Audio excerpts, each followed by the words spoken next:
guys, welcome to the Instant Classic Wrestling Podcast, the only podcast that is always an Instant Classic. And you're... And we want to punch Jim Cornette in the face repeatedly until he bleeds because he's stupid. Hot tag! Hot tag! Hot tag, okay, I got you. I got you, I'm coming in hot. You know, I'm gonna hit that Big E spear. We'll see you on the flippity dippity. Oh yeah.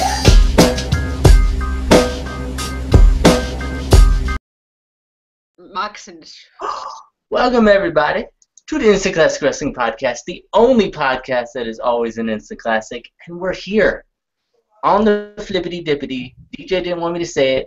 I'm gonna say it because he ain't my boss. He ain't my boss. He ain't tell me what to do.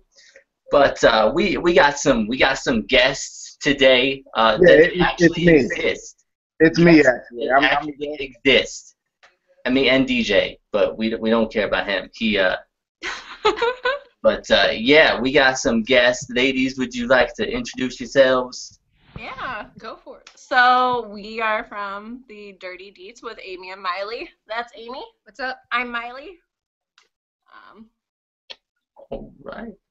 And we understand that you went to an NXT show tonight. How was that? Because we didn't get to go. You didn't take us, so that's cool. It's cool. Are you in Cleveland? You could have came. I mean, I'm almost in Cleveland. I'm not almost in Cleveland, so. But I mean, you almost here, which is almost Cleveland. It's Pennsylvania and Maryland or Virginia, wherever the fuck you're at. I don't know. You're in Ohio. So it was pretty good. It was probably one of the greatest events I've been to as of yet. So they actually let them wrestle really well in NXT more than the main roster, so you get to see a different type of mentality, kind of almost like British wrestling. Plus, being ringside really helped. It did. You got to see the unfortunate side of the injuries and stuff, but it was really cool to see everything up close. Yeah, I saw something today actually. Somebody was posting about who's better, Sasha or Bailey. No, not Sasha Bailey, Sasha or Becky Lynch. And, this is our debate right here. Yeah, it's a tough debate. And somebody was like, Becky's really bad, and I'm like, wait, no. I'm like, have you been watching only her main roster stuff, or did you see her in NXT? Because to me, I like Sasha better, but I think this is our debate too, Casey. I've always been a Sasha fan. You've always been a Becky fan. This is the Becky fan. What's up, last and I'm the Sasha fan. Yeah. But I mean, it's all about Finn Balor. That is true. Yes. But yeah, I want to go to an NXT show if they would, come to PA, WWE. I mean, that would be cool. But yeah. What's there to do in PA? No, I'm just kidding. They actually Listen. Kurt Angle is from Pennsylvania. Oh, it's true. Okay. It's true. And NXT was in Pittsburgh, so I don't know where you were. Or they're going to Pittsburgh. Look up. I would check out their tour. I mean, but that's like 5 hours away from where I am. It's not that bad. I mean, yeah. You gotta take that ICWP private jet, bro.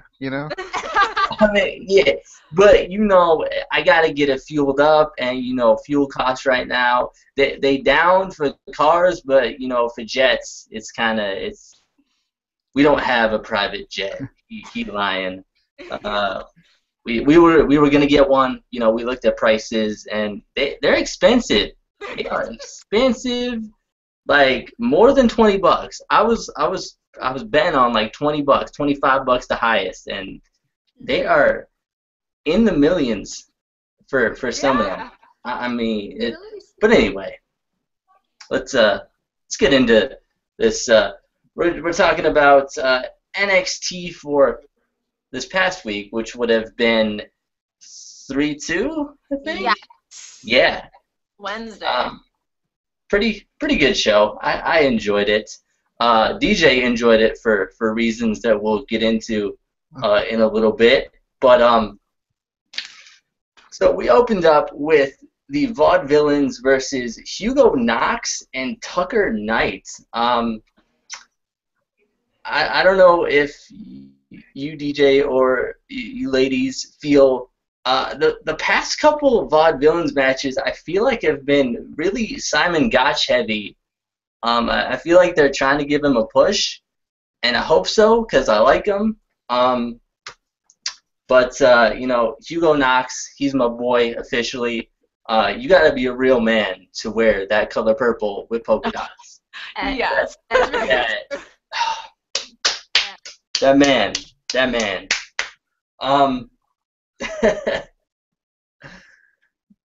I'll start off with I guess DJ, because we usually go DJ, and then thoughts on this match. Did you enjoy it? Did you? When I wrote this down, I said the Vaudevillains versus two dudes who didn't get entrances. So I knew I was probably not gonna enjoy this match. But it was okay. It was nice to see the Vaudevillains kind of change it up a little bit with their entrance attire at least. They were more mysterious. Obviously, with this heel Vaudevillains, we're getting a more aggressive Vaudevillains, which I definitely like. But I want to see a little more from Hugo Knox and Tucker Knight. I am no longer a fan of jobbers at all. So I just don't think we need them anymore, especially in NXT. So I kind of want to see. I want to see a little more from these guys who don't get entrances, just in my personal opinion. Yeah. True. What do you think, ladies? I'm just gonna say I'm sick of the Vaudevillains at this point. That might sound really bad, but I am. I don't know. I'm getting bored. That's just my take on it. I feel like that they had like a super big push at first.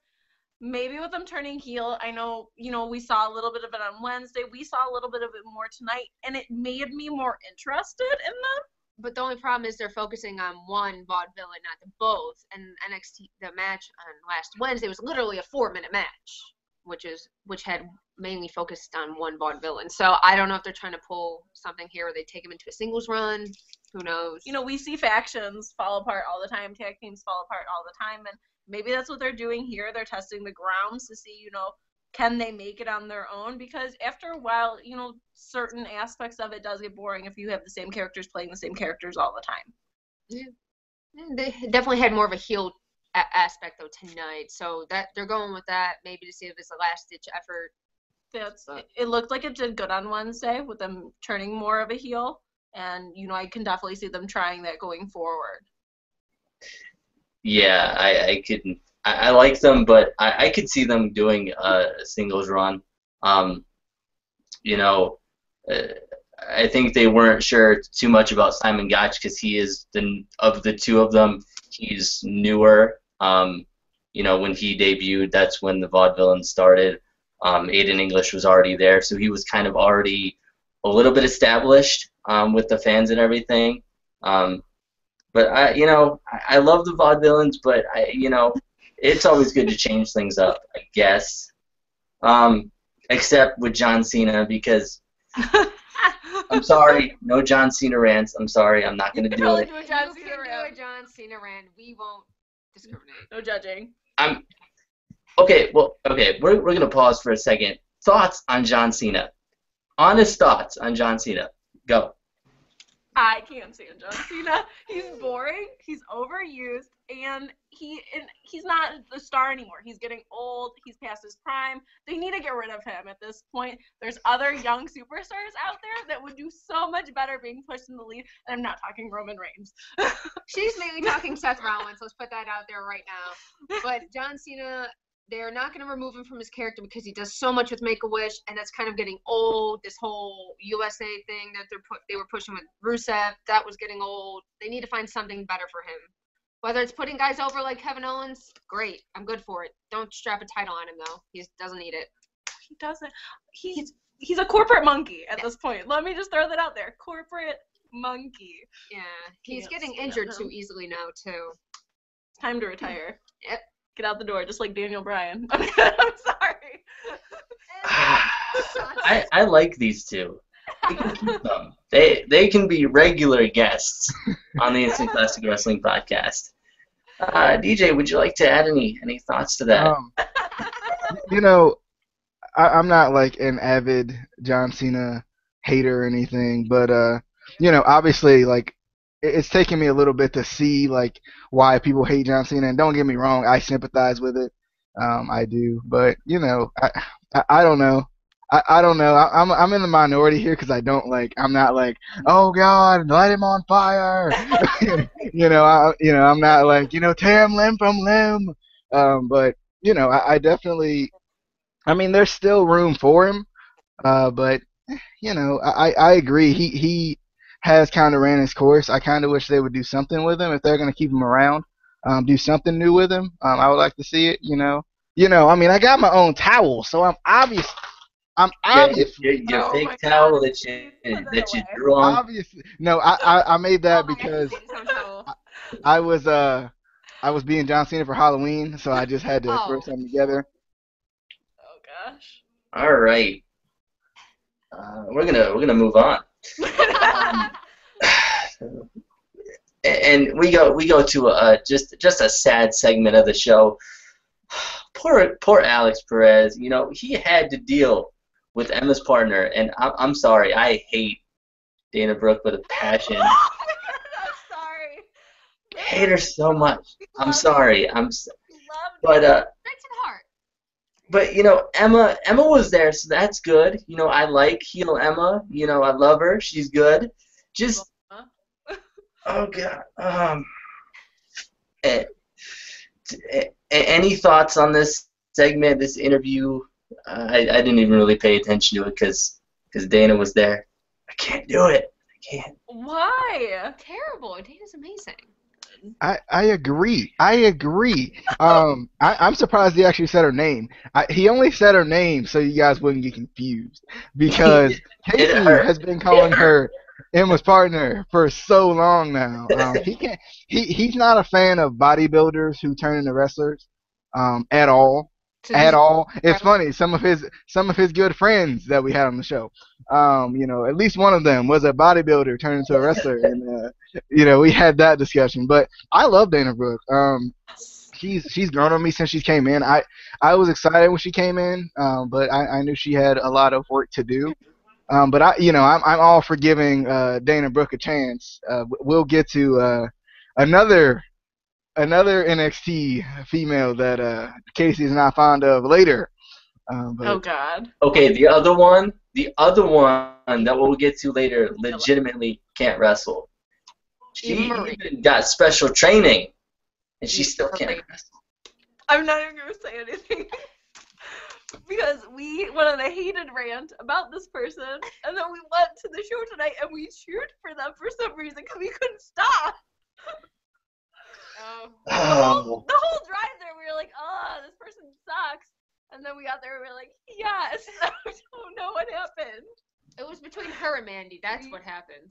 I mean, she has a present. Oh God, her and Mandy. Oh, yes. Yeah. Oh, if I hated Eva Marie, I'd have to go for Eva Marie in that regard. I can't stand Mandy Rose, if you know what I'm talking about, Casey. Yeah. Amanda from Tough Enough. Oh God, please no.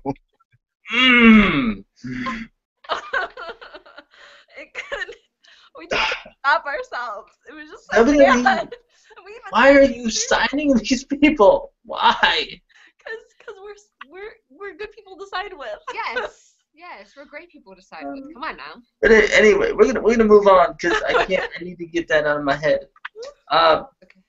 We got a pretty cool Finn Balor video package. I don't know if any of you got this, but it seemed a little bit dark to me, and maybe this is just me really excited and hoping and wanting the Bullet Club to come to WWE, but it seemed a little bit heelish for some reason, this video package. But as all video packages in NXT, it was pretty good.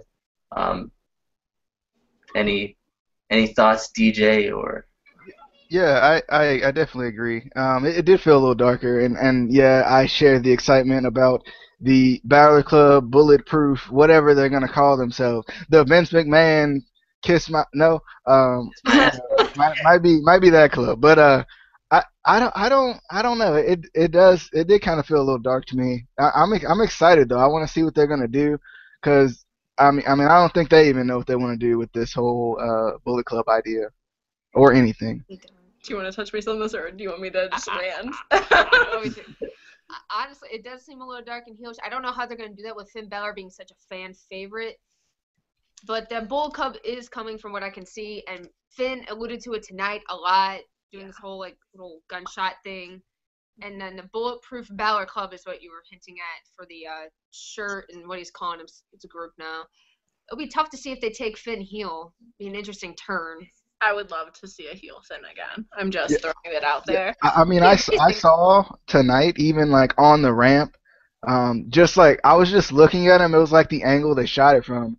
Like I was like, God, he'd make a really good heel. I don't know what it was about like the way the camera angle was, but for some reason I was like, he's gonna, like, if the heel turn happens, it's gonna be really good. I feel that even if he does turn heel, he's got such a good fan base. People would love him as a heel. They would embrace him just like they would as a babyface at this point. Yeah, he's kind of got what I call the Paige symptom or something, because Paige can go heel or face, and the fans will go for it. And I think that's what will happen with Finn. He'll have his fan club no matter what. I would prefer a heel Finn at this point. Yeah. I feel like with the Balor Club, whatever they're going to call it, I feel like they could almost... I refer to it as the Austin heel, because, you know, Stone Cold Steve Austin wasn't, a lot of times in his career, wasn't really technically a face, but he wasn't a heel. He was kind of that gray area, you know, where he was against the authority, you know, Vince McMahon, but the fans loved him, and he wasn't, you know, he didn't necessarily, you know, badmouth the fans like a heel would. So I could see them doing something like that, to where he's still technically, you know, not, or kind of just bringing it in slowly. I just want to see how they debut it. But let's. It could be at Roadblock. Or Yeah, I heard they were doing something at Roadblock. I think that's when they're gonna debut a bunch of the new signings from Ring of Honor and New Japan, whatever. But WWE Roadblock, the fast lane after fast lane. Yes. Yep. yeah. So nice, you gotta do it twice. Oh, jeez. I'm sorry. Dealt with this all day, ladies and gentlemen. So next we get to see the surveillance video of Enzo basically being attacked last week by the Revival, because that's a great tag team name. Totally makes sense. What? It's I don't know. I don't know what NXT is doing with these tag team names. First, you know, they ruined Ready, Willing, and Gable. It was going to be Team Ready, Willing, and Gable, and then they had to make it American Alpha, and I disagree. Any thoughts on the attack or the interviews afterwards? They did set up a tag team match for the tag team titles at Roadblock, which I'm excited for. Maybe they'll actually, I don't know, give Cass and Enzo the titles? Maybe? I don't think they're going to do that. No, unfortunately, it seems like they're keeping Dash and Dawson with the titles and possibly moving Enzo and Cass up to the main roster, so them giving them the titles wouldn't do much. But they are killing their tag team division slowly. Dash and Dawson are terrible. But Chad and Gable have been getting such a big pop, I'm wondering why they haven't had a shot really too much at it. Yeah, I feel like NXT in a way is almost turning into the main roster again. You know, they're not giving guys that, you know, they should give the titles. But then again, I feel like a team like Cass and Enzo are so over with the fans that they don't really need them anyway. It's just you kind of want them to get the titles, being a fan. And plus the main roster titles are giant pennies taped to leather belts. Yeah. They are. DJ, thoughts? As far as the video package, and this is me being a communications major and always focusing on the camera angles. What was up with that weird security camera just hanging there within the open door? Yes. Like this is like just a random camera they just hang from the top of the door or something. Like I just thought that was a really weird camera. Like that's not a surveillance camera. That's a camera someone's holding. I know it is. Don't try to trick me, WWE. You can't trick me. But of course, Justin texted me now. But yeah, as far as I don't know what it is about Dash and Dawson. I like them. I don't know what it is. I don't know what it is about Dash and Dawson, and I think it's the Shatter Machine. I love that move as a finisher. And for some reason, I don't know. They're still really slightly at least generic to me, but I still feel like there's something about them that's different to me too. So which kind of we're opposites there, but I don't know. I like Dash and Dawson for some reason. I don't know why. Or the Revival. When I saw that, I was like, did they make that up? Like, cause I saw the picture before I watched the show, and I was like, did somebody create this on WWE 2K16 or something? And I'm like, just I'm confused, cause I didn't know they were called the Revival. I was like, when did they become the Revival, and why did they become the Revival? Yeah, I feel like they didn't even explain that. Like, just, we're going to randomly name this team the Revival and not give any explanation at all. Let's think metaphorically. They're reviving the NXT Tag Team division. That's actually what I thought, though. Like, I thought they were going to mention it in the promo or something. Like, they were going to talk about how they're, like, they're, like, reviving the Tag Team division or something, but... They didn't mention it. Crappy security camera that doesn't need to be there. Anyway, next we get Emma versus Santana Garrett. This is going to be DJ's match for reasons that he be in love with Santana Garrett. Oh, my baby was in this match. Oh, I'm excited. Emma versus Santana Garrett. I definitely I liked it. First off, with Santana's music, was that a remixed Emma theme? It sounded like it. I don't know why. They sounded so similar to me. They sound like they were like the same thing, but like Santana's was in some other key or something. But I thought this match was good. I didn't think it was as good as the Santana Garrett versus Asuka match. I just thought Santana Garrett showed a lot more in that match. I officially call Asuka the best in the world right now. So I get it why it was a good match, and my girl ain't too shabby either. She ain't too shabby. I like Santana Garrett a lot. I loved her during her run in TNA, so I'm definitely excited that she's in NXT now. I'm hoping she'll get a chance because there's so many new girls coming in, but it seems like she's showing something different than those other girls are, especially guys or girls like who's the one? Liv Morgan. I know we've seen her a couple of times, but still we're not seeing a lot from her. But I'm excited. I want to see what they're gonna do with Santana. What do you think? I love Santana Garrett, just what I tell you. I've loved her since TNA. I've literally, I think I've talked about her for months now because she's like the perfect person to bring in for any Divas Revolution because she's a women's fighter. And that's what the whole division needs. We don't need any more models or, anything like that. We actually need wrestlers in the division. And that's what is her strong point.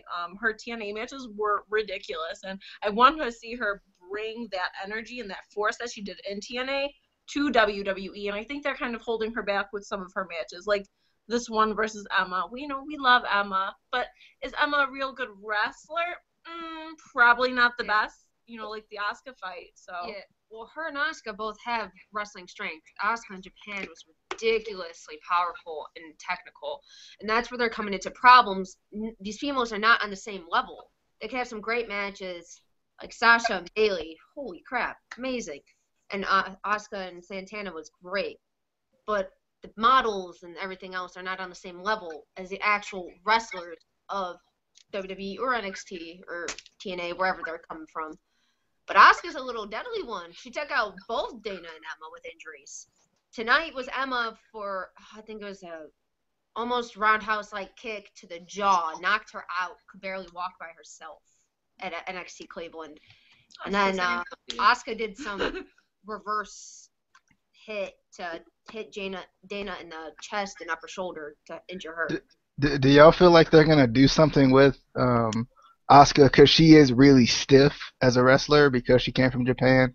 That's kind of the style she learned, but that's kind of what makes her unique too. Is that she's so, like, I mean, she looks like she's gonna kill you. You know, when she hits. I mean, I love Asuka. Casey doesn't believe me, but I'm gonna call her the best in the world until somebody proves me wrong. Hey, I think that honestly, probably for the whole women's, Divas division for both the main roster and, NXT, she probably is the best, actual wrestler, like fighting wrestler that they have on the entire roster. So. The strongest. They might just start holding certain moves back from her, like they've done to other divas in the past. Like mainly the European wrestlers, they changed their moveset drastically to accommodate the models and everyone else because they can't handle that or they can't hit it well enough. Yeah, and I think also it's just, she's so much better just because her age. She is a lot older than most of these divas. She's been in the business for years over in Japan. And, you learn so much more over in Japan. I feel like, professional wrestling is huge in Japan. I've compared it in past videos. Their big professional wrestlers over there are kind of like, LeBron James here. Like, they're the ones that are on, billboards and things like that. So that's just kind of you have to be really good over in Japan to get over, and she did. So, she's just so good. I don't even think she needs to. Obviously, she's probably in NXT just, for learning the WWE style, because WWE has its own style, which is why we kind of, I know me and DJ disagree on certain people having to go through NXT. We didn't think Finn Balor needed to go through NXT. We didn't think Sami Zayn and Kevin Owens. But then again, WWE has their own style, and they want you to learn their style. And definitely not Samoa Joe. Because I feel like AJ going straight up to the main roster is a spit in the face of Samoa Joe. Yes. I also don't think it helped that he damn near killed Tyson Kidd in the ring in a live show, because that right after that he went straight to NXT. So it might have had something to do with that. And I think promos were Joe needed work on that they considered. I personally think he's just mean and can do that and pass. Yeah. Yeah. I mean, and that kind of goes to what I've always said is they just need to bring, for guys who aren't necessarily good on the mic, because WWE always wants somebody talking or somebody to do promos. They just need to bring back the manager position. The only manager they have right now is Paul Heyman, and they're only using him for one guy, which is ridiculous. But I mean, it's WWE, and they don't listen to their fans, even though they try to tell us they do. But we're going to move on to a segment that I don't really want to talk about because the red-haired bimbo was in it. And hey DJ, would you like to talk about this segment with the red-haired bimbo? And Nia Jax was there too, so that was cool.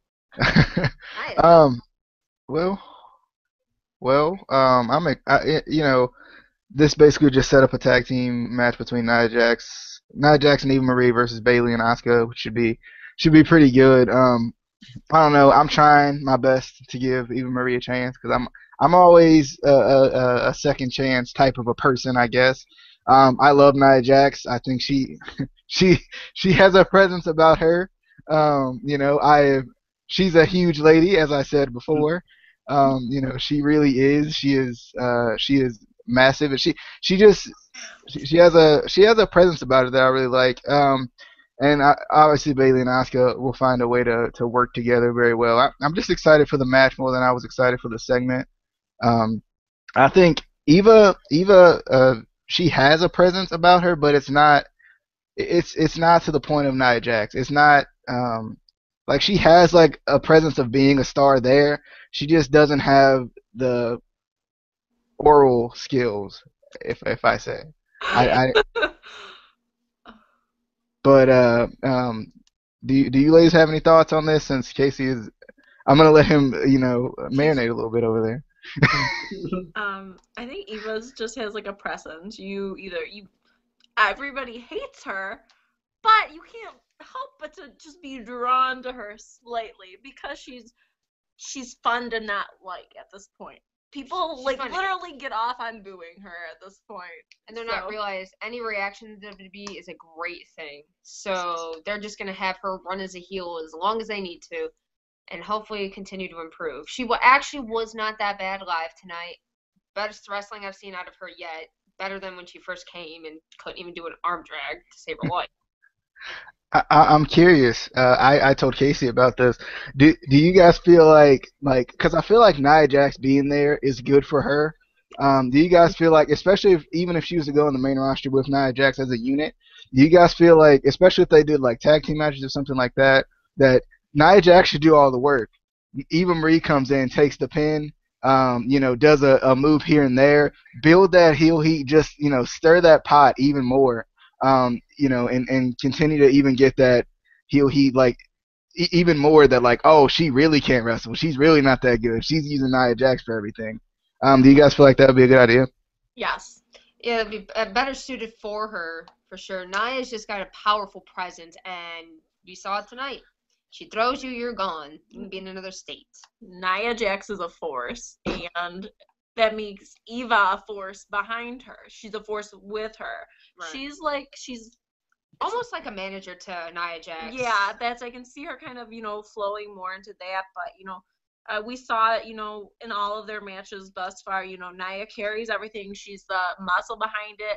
But then Eva's that, kind of like the personality. She's the push. She kind of manipulates her in a lot of the cases in the matches. And, right. Nia's always the one that'll tag her in at the best possibility to get Eva that push over, right. To make her look strong. It's almost kind of Nia is like her cousin Tamina in a way. Because if you look at Tamina and AJ or Tamina and Naomi, Tamina does all the heavy lifting, and then there's the Flair, like Jazz almost, and they'll come in for the victory. And that isn't Ric Flair. I couldn't find a better word, okay? Thank you. Look, I can't find a better word. I hate her. I hate her so much. I just hate her. But you love to hate her. No, I just hate to hate her. I just hate her. He's got a passion. He's got a passion to hate. I don't hate her as much as I hate John Cena, but it's close.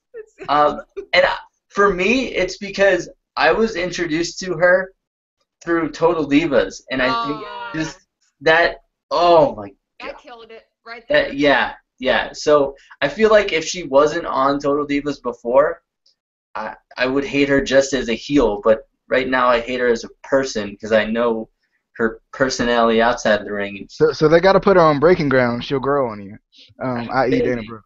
Maybe. I mean, I don't know, she's more social media oriented and fitness oriented than she really was toward wrestling for the longest. I mean, it took her over 2.5 years to actually learn how to wrestle. And I believe Nikki or somebody pointed it out. WrestleMania came. She didn't really want to learn how to wrestle. Didn't want to even get in the ring with people unless she actually had a match. So we got to see if that's going to change or not. Yeah. And I like Nia Jax. I like that, she does have that presence. I feel like she has that presence. She just hasn't. She needs to develop her character or learn how to develop her character. I feel like she just hasn't broken out of her shell with what she has at her disposal. And I mean, I think part of it is genes. I mean, we all know, she's related to The Rock, which I like that they're not using that. I Roman. Yeah. I always, especially with divas, I always said that was kind of the downfall for Natalia. I feel like they used the fact that she was related to Bret Hart way too much, and it didn't. I felt like she never developed her own character, her own, personality outside of the fact that she's related to the Hart family, which I like that they're doing, they're not, pointing that out with Nia Jax. They're just letting her, develop her own character and be herself. But, well, herself in character. I don't know if it's actually her. But let's move on before we get on to more. I don't even know. we finally get the debut of Austin Aries, and then Baron Corbin screws it up. I hate you, Baron Corbin. I like you now. I loved this because you saw Austin Aries come out, and you could see he had command of the crowd. He knew exactly what he was doing. I don't know why he's in NXT. He had that presence. He knew what he was doing. He knew he had the crowd in the palm of his hand, and then Corbin came out. Which, I mean, nothing against Corbin. I like him. I always said that he has a presence. He just has to work more on his mic skills because WWE. But any thoughts on this sort of debut? And I guess they're gonna start a feud with them because they weren't doing anything else with him. Yeah, I kind of agree. But they could also have Austin in NXT due to the fact they're more than likely pulling Finn up soon, so they might possibly put him in an NXT championship role to be their new face almost, because they've kind of done almost everything they can with Finn Balor. So, I don't know. Him and Baron should be a good feud. I don't know. Sorry. Weird stuff is happening in my house right now. Random things are turning off and restarting, so hope that's not a sign. Creepy. As far as this segment was concerned, or this Austin Aries debut, I loved that Baron Corbin came out there. I love Baron Corbin. I think he was robbed out of his #1 contender spot because all three of those men technically have lost a match. So he deserves an eye for an eye, he said. An eye for an eye. I mean, the only thing that was missing, and freaking God, he'd probably get fired for saying this. But the only thing that was missing when he attacked him, he should have said, you should have went back to TNA. You should have stayed in TNA, just like you did with Apollo Crews, because that took him to a whole new level for me when he threw Apollo Crews out of the ring, and he was like, you should have stayed in Ring of Honor. You should have stayed, training in little gyms and whatnot. I was like, that just really, shows me that he's growing. And, that whole eye for an eye thing I thought was good, too. I definitely like this. I don't want to see him feud with Austin Aries. I want Baron Corbin to be your new NXT champion of Florida and the world. Yes, I'm sorry. I love him. Okay, I literally just got a Baron Corbin shirt tonight because I am totally. I was one of the only people cheering tonight for him. I don't know why. I think terrible. No, he does need work on the mic. His personality's a little dry, but that's what makes him entertaining to me. I like that. He's an asshole, and I love it. I love that persona. I'm a big heel fan. Anybody who's kind of just that sarcastic, jerky, I find that more entertaining than, the nice guy. So yeah. He's one of my favorites. If he can work, he just needs some mic work. If he can work on the heel character, he's got it. Quiet. He can be quiet and still be a jerk. It's all about the presence, and he's got a presence in the ring. Brock Lesnar does it all the time. Come on, he just needs a manager. I almost liked him more when he first, came in, when he was dominating his matches, and then he would just leave. I felt like that built up more of a character with him than anything. I was really enjoying that, when he would just dominate his match and then leave. You wouldn't hear anything from him. And just made it mysterious. Speaking of mysterious, we have Steve Cutler, who is not related to Jay Cutler, as far as I know. I'm not positive on that.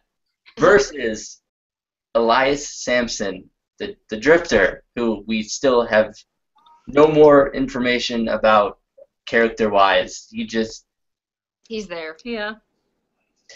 Also, for a Drifter, he hangs out with WWE a lot. I feel like that's not a Drifter. That's a traveler. I'm just saying. I'm just pointing that out, WWE. Just saying. Well, but he's supposed to be like Blue Pants, who comes in at the most random times, and they love it. If they want to pull off the Drifter character, have him show up less, often, probably more mysterious, and fans might like him a little more. Or he might go somewhere. We need Blue Pants back. Yes. Blue Pants. DJ, thoughts on the match? I know you love Elias Sampson. No, I didn't say I love Elias Sampson. I'm giving him a chance. They gave the man a character. If they give you a character, I'll at least give you a chance. I think his move of the night though was the air guitar. I think that was his move of the night. Once he hit that air guitar, it was in tune. He knew what he was doing. He looked like my boy Heath Slater a little bit. I was a little hype. But I do love that short arm neck breaker that he has as a finisher. I think it looks really good. It goes with him a little bit. I don't know why it goes with him, but I like it. I'm still giving Elias Sampson a chance. I'm still very confused, which I guess that's what I'm supposed to be. But I want to hear more albums. He came out with like the hottest track of 2016. A couple weeks ago. So I just want to hear some more tracks. I'm about to get me a Elias Sampson mixtape. I think we just need to hear some more guitar from Elias Sampson.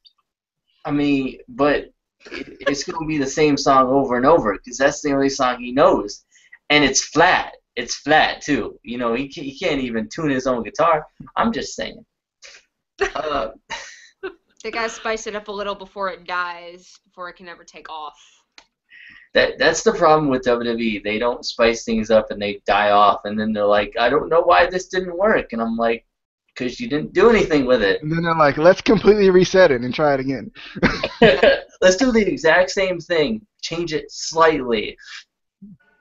Yeah, if it works for them, they're not going to change it until it dies and it's buried 6 feet under. Yeah. But next we get a surprisingly serious promo from the Hype Bros. I liked the end of this when the Vaudevillians kind of came out from behind the interview area. That was a little bit creepy and interesting, and I liked it. Any thoughts on the surprisingly serious Hype Bros? I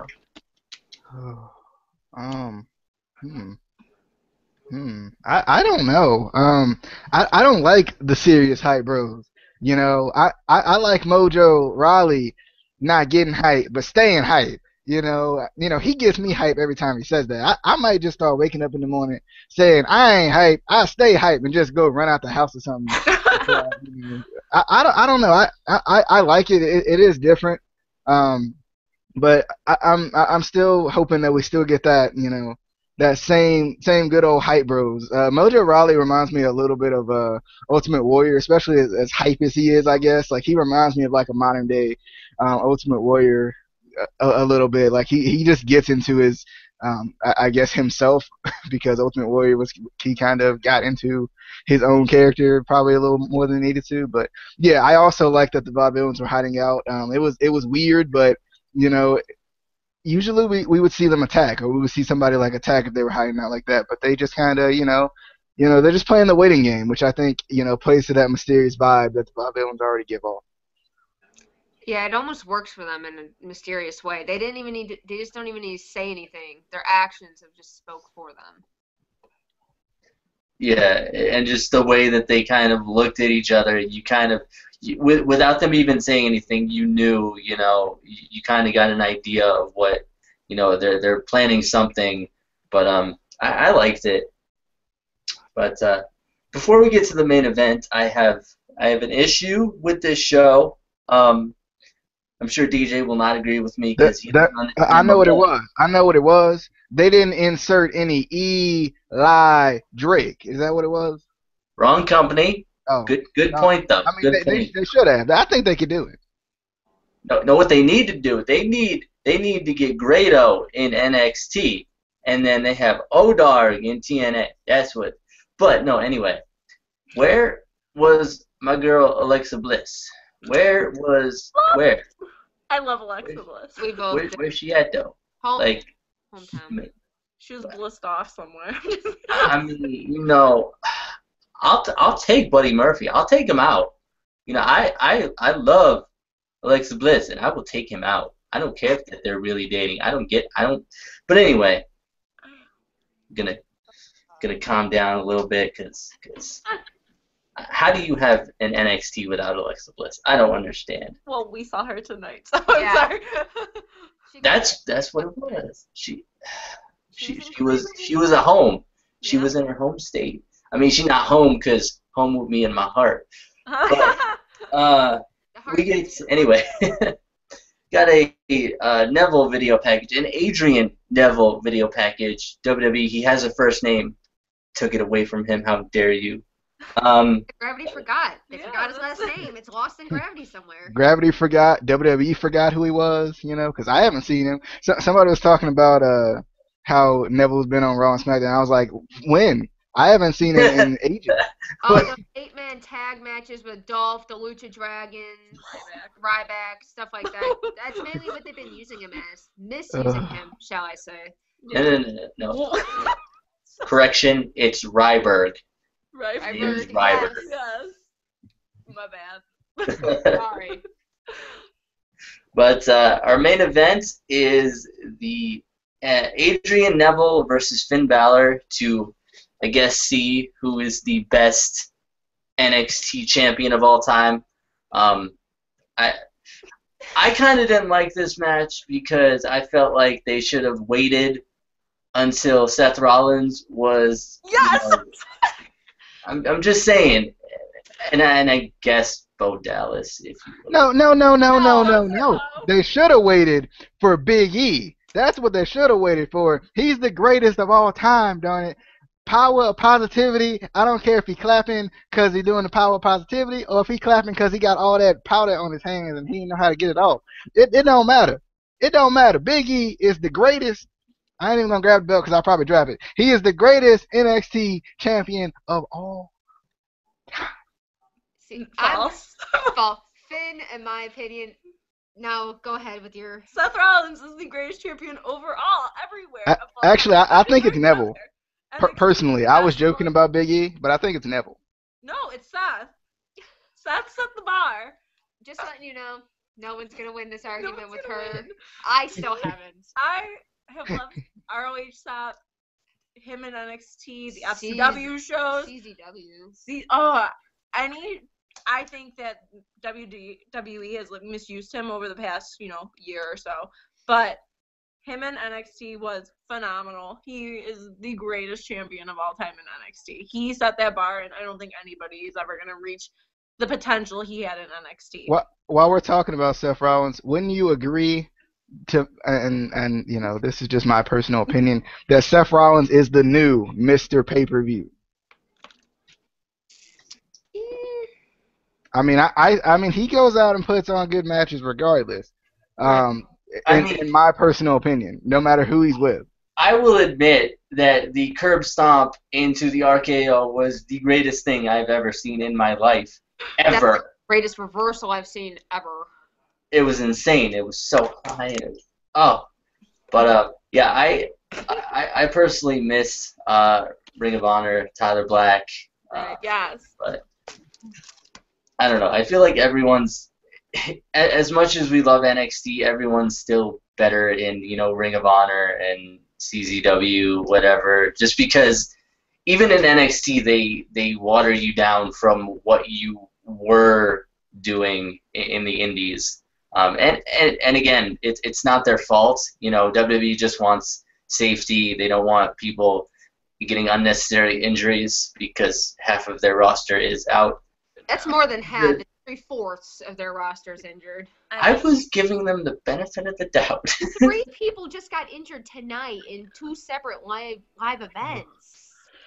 Oh. I don't know. In the Indies, I think you have this pure potential. There's nothing holding you back. You're living up to the greatest you've ever been. And as soon as you get into NXT, they're like, no, you have to take it down a notch. And then when you get to the main roster, it is just down even further. It's horrible, I think. But I always, I'm a big Kobe Lopez fan, and Tyler Black, anything that he's done, I've followed him for years and years and years. I'm a Moxley girl. I follow John Moxley, which is Dean Ambrose. Yeah. But in the Indies, you also wrestle a lot less. Unless you're booking matches throughout the week, a lot of wrestlers only wrestled maybe 2 times a week, took off a couple weeks, then came back. Even Finn Balor was talking about that when he was wrestling in Japan. He was home in Ireland for like 2 months sometimes. Yeah.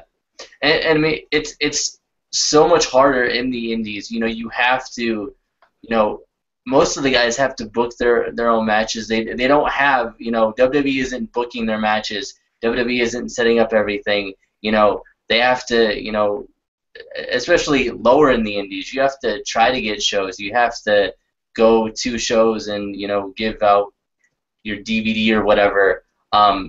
So, they're really trying, and that's, why we get so many good matches in the Indies, because when they get these matches, they want to show what they have to potentially get to bigger companies like Ring of Honor, and then get to, TNA or WWE, and then get watered down, which is, it's idiotic if you think about it. Right. But there's different ways to help safety. You don't have to sacrifice the good entertainment for it. Yeah. I don't know. But, and I think it is, part of it is they wrestle almost too much in WWE. Yes. Because I feel like a lot of fans don't realize that they're not just doing Raw, SmackDown. They're doing Raw, SmackDown, house shows, other live events, so they're wrestling, some of them almost every day, and that's just going to obviously, bring up injuries, and not necessarily that you mess up a move, but your body's just taking so much punishment that it's just going to break down. So I just think if they let them rest more, it would be better. But it's WWE, and it's all about the almighty dollar. Yeah. It's also a big mental game, too, because a lot of them have been getting some serious trouble for causing certain injuries to people, or they don't want to worry. They're worrying about injuring the other person, and then they just screw up in general. So. Yeah. I mean, and then, you hug Vince McMahon and you get suspended. 60 days. And then fine. And then the boss drops the F-bomb and nothing happens. I mean, or, you call people pricks and you get fired. If John Cena called you a prick, he'd get a raise. Probably. Anyway, let's get to the main event. We got Adrian Neville versus Finn Balor. I thought this was an awesome match. I don't know if you caught this, but Tom Phillips was mentioning the Bullet Club in the beginning of the match a little bit. Kind of, I get, foreshadowing a little bit. I like that. But this match was just really good. This just shows that you put 2 guys that, are in general are really good in-ring performers and then know each other. I mean, these guys wrestled each other in the Indies before, they got to WWE, so they've known each other for years. You put 2 guys like this in a match, and it's gold. DJ, any thoughts about the main event of the evening? Oh yeah, this match was it was very fun, very fast paced.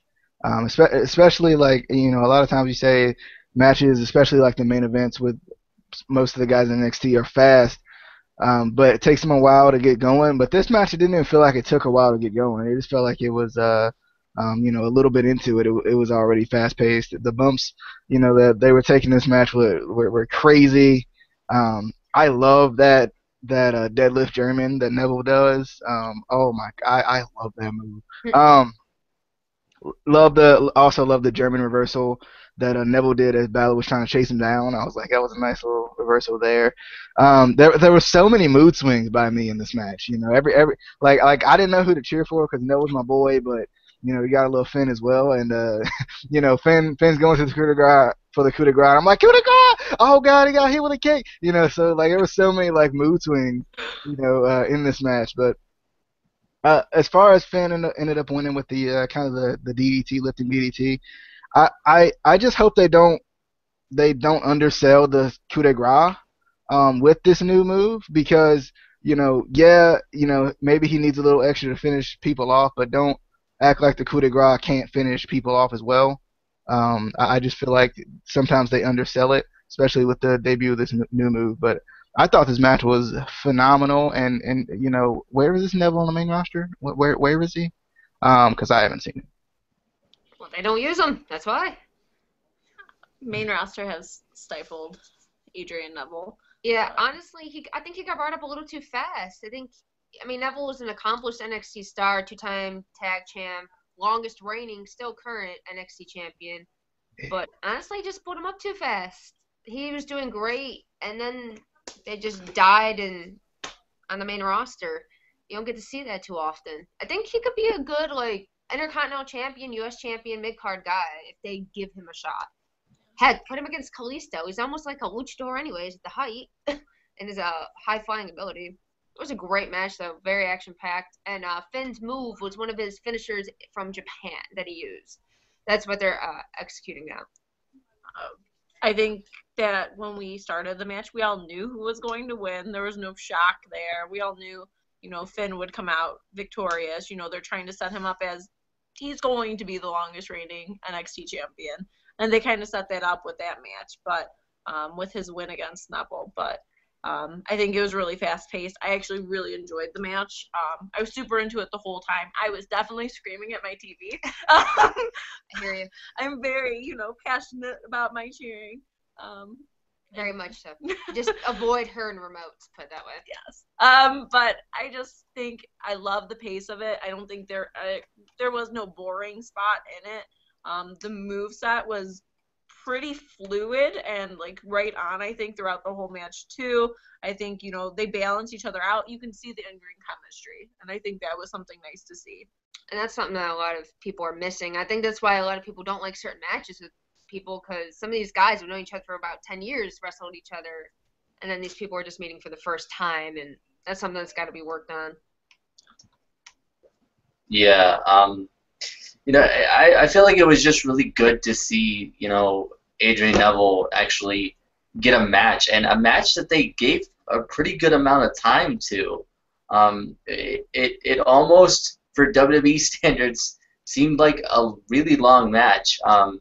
I think just because we're used to, still the main roster Raw, having 15 minutes of wrestling, and then the rest of the show is promos and video packages. But I definitely think they could use him more on the main roster in that mid-card area, Intercontinental title, U.S. title, if they actually cared about the mid-card. If they cared about, the U.S. title or the Intercontinental title, which is ridiculous that they don't, because this is something that, me and DJ always talk about, how, the Intercontinental title used to be huge. It used to be right up there with the WWE title. Arguably, at times, it was bigger than the WWE title, depending on who had it. We're actually doing a WrestleMania reviews of some of our favorite WrestleManias, and coming up, we're going to be doing Hulk Hogan versus Ultimate Warrior. It was title versus title. Nice. And that was when, both titles were huge and really meant something. And even, up into the 90s, it really meant something. And then somewhere in, late 90s 2000s, they stopped caring about the Intercontinental title, the U.S. title, the mid-card in general, which is, a huge part of your company. How do you build up guys if you don't have a mid-card? Which for years they didn't care because they had John Cena. And he never put anybody over because that's all Vince wanted. He just wanted John Cena to be. Sorry, going off onto another rant about John. It's just okay. But also, if you see it, that's where they're screwing up today. Like, they just took Roman Reigns from, I think he was only a tag champion, to all of a sudden, hey, let's throw him into a WWE heavyweight title battle. He never growed. But you take Dean Ambrose, who is the longest reigning U.S. champion, then you put him as Intercontinental, and now he's kind of getting in the WWE picture. They've built him a foundation. And back to your WrestleMania, it wasn't WrestleMania, I think it was SummerSlam. I'm not really sure, it's really late, so I'm tired. But Shawn versus Razor in an Intercontinental title ladder match, that was one of the best Intercontinental matches I've ever seen. So that's when I think it was at its highest, and then after the invasion, because that's when the U.S. title came in, I think it just died after the WCW invasion, ECW nonsense. Yeah, I feel like, the invasion was awesome. We always, it was always, we got those dream matches. We got, NWO versus DX, which everyone always wanted to see. We got the what would happen if WCW faced WWE, what would happen if ECW faced WWE type of thing. But after that, when WWE acquired these companies, they had all these titles, they had, all these guys, and it was just too much. They needed to not have, both tag team titles. They needed to not have, 2 world titles at the time. And I think that's part of why, it kind of lost its importance, talking about, the Intercontinental title. And I mean, even the U.S. title is kind of, it was a good title there for a while, but it's just, I think it's one of them that they could kind of maybe get rid of. Maybe just have three championships, the world title, the Intercontinental title, and the tag team titles. I think that's really all you need. And DJ just left. He just left because that's just what he does. But oh, look who's back. Look who is back. Just leaving all kind of. Anyway, so the last little segment we got thoughts from Sami Zayn and Samoa Joe on their upcoming match to finally determine the number 1 contender. Probably not. It's going to end up in some sort of disqualification or a count out, because that's what WWE has been doing for like the past 3 weeks. Any thoughts on this interview or the upcoming match? Who you want to see as number 1 contender? Sami Zayn. I want to see. This is my personal opinion. I want to see Baron Corbin get his fair shot at the NXT Championship because he deserves it. He's the lone wolf, and an eye for an eye, William. An eye for an eye, Sir William Regal. I think Baron Corbin. I think he was robbed. It was a twitch. He didn't tap. It was a twitch. It was a twitch. And it looked like he tapped, but he didn't tap. So he was the only one to actually not lose a match. Actually, in this whole thing. So Baron Corbin for champ. I think that this match is kind of like a setup. It's basically going to be a farewell to Sami, I think, on the NXT roster. And I think they're going to push him up to main roster after this match. And I think that's kind of what this is going to be. It's going to be the closing of that door. He's not going to be the number 1 contender. I think, probably Samoa Joe is going to win. He's going to, be that number 1 contender. I can definitely see them trying to push Samoa Joe. And I don't think he's main roster ready yet, like Sami Zayn is. But I definitely don't see Zayn being a champion again in NXT, but I definitely see him coming up soon to the main roster. Yeah, I kind of agree. As much as I would love Sami Zayn to win and then go on, potentially be a 2-time NXT champion, I don't think they're going to have that happen. Samoa Joe is probably going to be in NXT a little bit longer than Sami Zayn will, and they already were talking bringing up Joe, but Finn would go first, and then they'll cycle through. But there's also rumors being said that Sami and Kevin could be having a feud soon, which would be great to finish off what they started in NXT. We saw it a little bit at the Royal Rumble, and it got a real great reaction. So that could be a possible plan for Sami. I want to see Kevin Owens versus Sami Zayn again. I do. And it could do it for WrestleMania, for all we know. He does not have a formidable opponent. I'm just saying, 2 words, ladder wars. Greatest match ever. El Generico and Kevin Steen at the time. Yeah. They really need to do a feud, because as hard as it is for indie fans to wrap around our brains, there are WWE fans who have never seen those matches, or don't watch indies for some reason. I don't know why you wouldn't, but indies is where some of the best matches occur. Yeah. So they definitely need to do a Kevin Owens, Sami Zayn feud, maybe for the Intercontinental title. Maybe bring some more intrigue to the Intercontinental title, because they try to and then they give up on it. But if you have 2 guys that are going to put on a good feud, good matches, why not? But I still would like to see Sami Zayn get the NXT title again. But then again, I don't think he should have come back to NXT. As much as I like that he's in NXT, because we're actually, get to see him wrestle. Yeah. And he's not going to have a match against John Cena where John Cena injures him viciously and with purpose. That happened. It was John Cena who injured him. I saw it with my own eyes. He hurt him. And WWE was like, don't say that, don't say that. That's why Sammy was like, it happened when I was doing this. We know it didn't happen when he was. No, it was John Cena. and DJ's gonna dispute that fact, but it's true. It's true. It's damn true. True. I don't think it's damn true. I think it was ruined when it was damn true. It's just it's true. It's true. It's actually real. Actually. No, but it was never real. That's why it's real doesn't even exist, really, in my mind. It's just it's true. It's true. Milk and Milk the and 3 eyes, integrity, intent.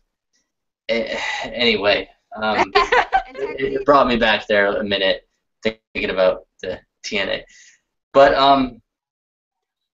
that's going to be our NXT review. I'm excited for next week.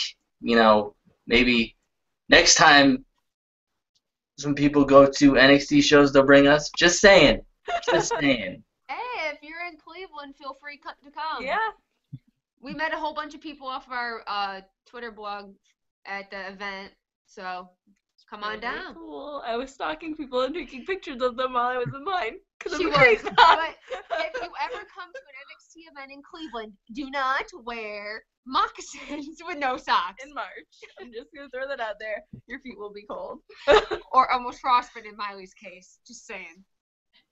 All right. Do not wear moccasins in March. Or really, I mean, don't even just the moccasins. Anytime outside of June, July, I would say, because I mean, it's still technically the Northeast, and the weather up here sucks. So she knows this now. But anyway, that's our review. Don't forget to follow the podcast follow it's down there. It's down there. It's right under the NXT review. Go follow these lovely ladies on Twitter and whatever other social media they may have. Where can they keep in contact with you?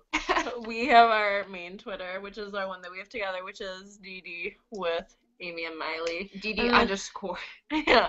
And then we have a Tumblr that we update, which is the same thing. And then we have our own individual accounts on Twitter, which are tagged through our our blog and everything. So yeah. Right. Well, thanks for having us. We're glad you could come on, and I'm glad that you're actually somebody that exists that we're pick real. up. Promise. But we'll definitely put your Twitters in the description or somewhere in some sort of maybe here. Maybe we'll put an annotation here or here. It's probably gonna be in the description. But we will see you all. Well, before we go, you should go follow Juggernaut or not. Just don't follow Justin. I felt like being nice to him and shouting him out there, but then nah. But we will see you. DJ, say it. Say it. Come on. Even Jason Jordan says now. Come on now. Well, he doesn't say this, but come on. Say it. We will see you on the flippity dippity. Oh yeah.